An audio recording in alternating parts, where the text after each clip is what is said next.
been 3 weeks since the last stream, and now they actually added a very vertical feature on this thing, which surprisingly I did not know anything about. I'm turning on my camera, but dude, this is probably the most interesting healing yet. But I'm gonna be so for real for you guys.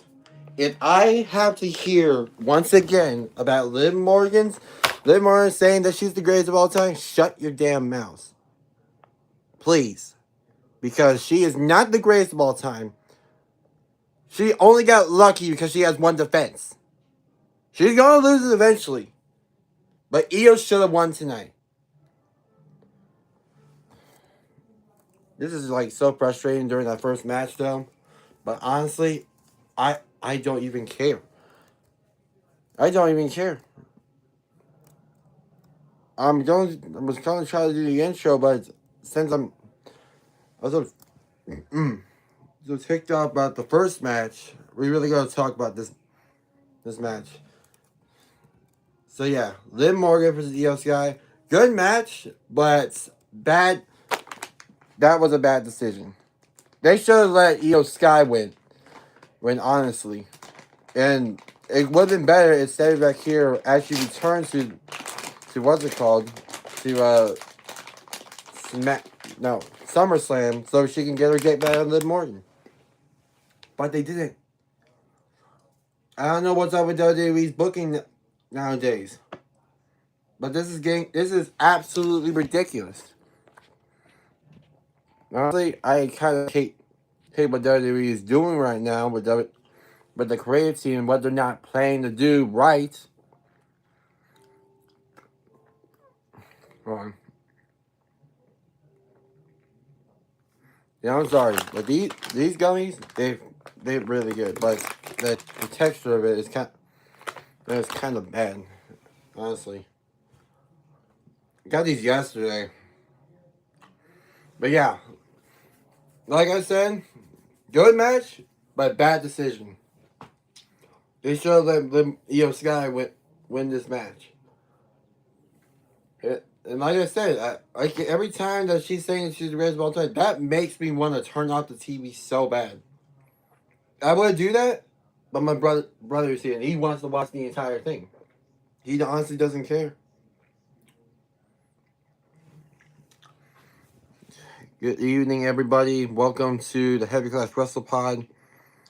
You guys are just tuning in. We're going to be doing a recap on SummerSlam. So yeah, let's get to the next match, shall we? Next match is the 6-man tag, the Bloodline versus LA Knight, Solo, and Royce Keys.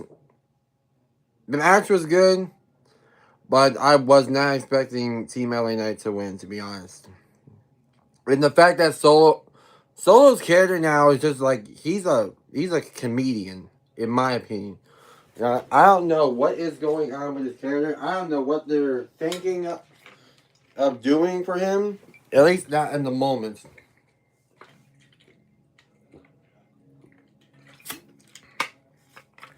So I don't know what they're doing for his character, but yeah, this will be interesting. But I'm not sure how Roman's gonna react. Even though we haven't seen the Bloodline in like full formation for like weeks, something's gonna happen here. And something doesn't feel right. But yeah, this was a good match. So let's just try to move on. And I forgot to tell you guys, Parker won't be able to join us tonight. But he did tell me he was gonna go live on Sunday, which means tomorrow. So we got a lot to talk about for night 2, because night 1 really needs to be getting in the works. The next match was I believe the 6-woman tag team match. I might be wrong though. But yeah, for the Total Divas versus Fatal Influence, the shocking moment of this match, the Bella Twins have turned on Paige. Now we know. I mean, we're trying to figure this out, but I believe AJ Lee is going to team up with Paige. They're going to run it back. Back old school. To the Divas era.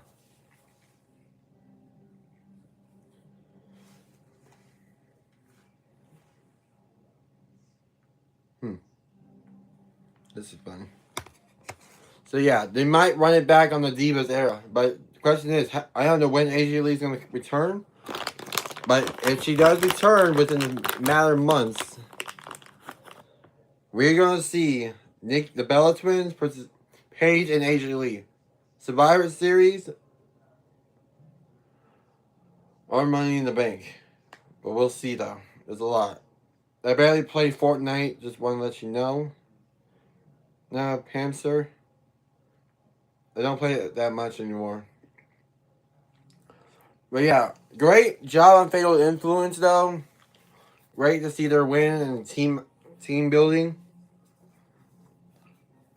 But we're gonna see what working Paige is gonna say, or she's not gonna come. I don't know, for like the aftermath. But one way to find out though. For the aftermath. Next match, Gunther versus Nick Aldis. Nick Aldis made his official in-ring return and debut for WWE. Now, I will say this. Nick has put in a great performance here tonight against Gunther. Tried to put him away, but lost to a sleeper hold. But it will be great to see Nick Aldis be a WWE superstar for SmackDown. Hopefully they use him right though, because I do not want WWE at the state right now. Because look what's going on in SmackDown. It's just becoming a jobber brand. Jordan Grace isn't being booked or anything. Just being an outside at this point. Julia lost the opportunity of being the ladder match, and don't get me started with them short term matches. So this is what happens. But before, we're gonna talk about this match first. So I say this was a good match. Nick Aldis put in the good work, but lost to a sleeper hold. But like I said, it's the future for Nick. I could see him as a U.S. champion soon, but we'll see what WWE has in plan for him. But back to SmackDown. SmackDown has been doing pretty terrible with their shows. Number one, because since TKO has taken over, WWE and SmackDown, they are really doing their shows good. They have the same champions over and over again, besides Trick, but the same world champions. I'm talking Cody Rhodes 3 times in a row. Every year. It's always a 3-time. It was fine the first time, but when you win it a second or third time in a row every year, it's a problem. Nobody doesn't want to see a multi-time champion hold it for that long. Because this is ridiculous. Another thing, the dang segments and what they're doing. And speaking of segments, if anyone has watched Raw, I was so confused with the Joe Hendry Danhausen concert. Now I don't know what they was thinking for this segment. A musical segment, really? Out of my face, dude. Now I don't know what they was thinking for this idea, but whoever made that idea is on creative team's fault. They fumbled this company big time. And honestly, it's really going to be a shock when some of us leave the passion for WWE and move on. Because this is not the WWE I used to grow up with.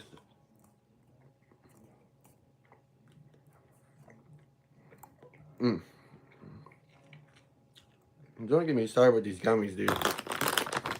Saw it as a rock, and look at this. It's like now the text.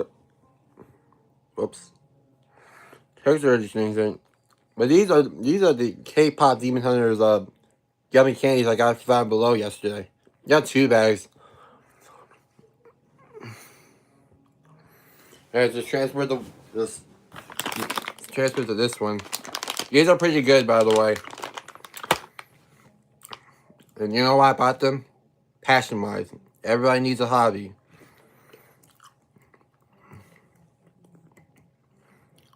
But next match, CM Punk versus Cody Rhodes, and thank the gods that CM Punk actually won this. He actually dethroned Cody Rhodes for once, which is good.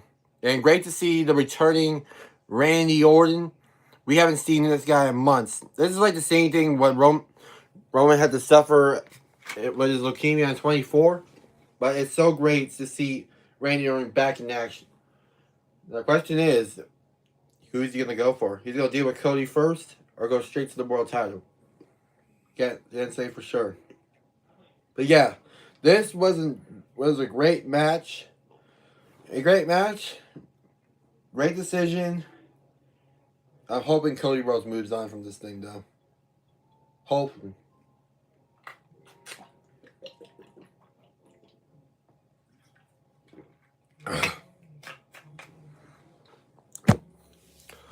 Hopefully he moves on from this thing. World Championship position. And I think CM Punk might be hurt after this because he did that elbow thing again. He really is really bad with that elbow to the table. Honestly, it will be great if he stopped using that move for a while. But it is what it is. But if he gets injured, he gets injured. Because he hurt himself at WrestleMania 42. Causing him the World Championship spot. But Roman got the championship because of that. But it's great to see CM Punk win. So we're moving on. Now, this was the best match of the night. The main event, Brock Lesnar versus Femi. Round 3. Inside Hell in a Cell. Now, the downside is that this Hell in a Cell match should have been longer instead of being forcefully in the cage. The only reason I say that, like, let them get out of the cage. Like, you have a Hell in a Cell match. Make some memories. Get some OG moments or something. But no, this match was, like, very fast-paced. When I say fast-paced, well, it was going at a normal pace because they want to see the superstars fight. But Owa did win, and Brock Lesnar now has passed his torch to the ruler, which means the next big thing will be the ruler incarnate. They need to work on a name for that, or the Beast Slayer, whatever you call it, whatever you call it. But it's great to see this match happen. Now there's a lot of OG most hated this match, and a lot of shocking ones. But there was a lot. But it's great to see Femi win. And this match was amazing. But it could have been longer. So, what do I rate night 1 from out of 10? For night 1, it was going very well. Some decisions had to be made. But in my opinion, if you guys want to drop your ratings in the chat, if you guys want, my rating will be going at a 6 out of 10. It would have been better, but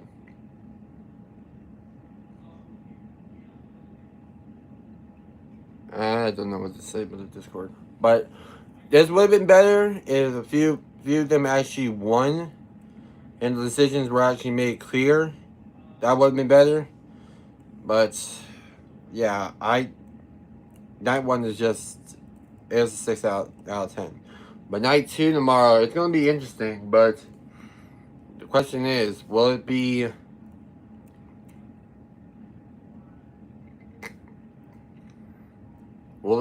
more interesting than night 2? I mean, looking at the card, there's a lot of championship. All of them are championship matches except the number 1 contendership and the human money on the pole match. I don't even know what that is.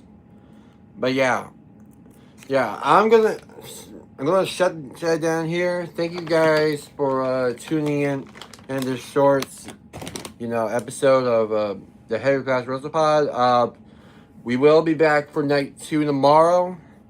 Gonna try to gonna play some Tamagotchi Life now. But keeping guys in mind, if you guys also want to tune in to like other videos and stuff, I am actually making a series on my Tamagotchi Life Living the Dream gameplay. So if you guys are interested into living the dream or see me play it, I will be playing this on Twitch most of the time. So if you see like an IRL stream happening, it's because of this.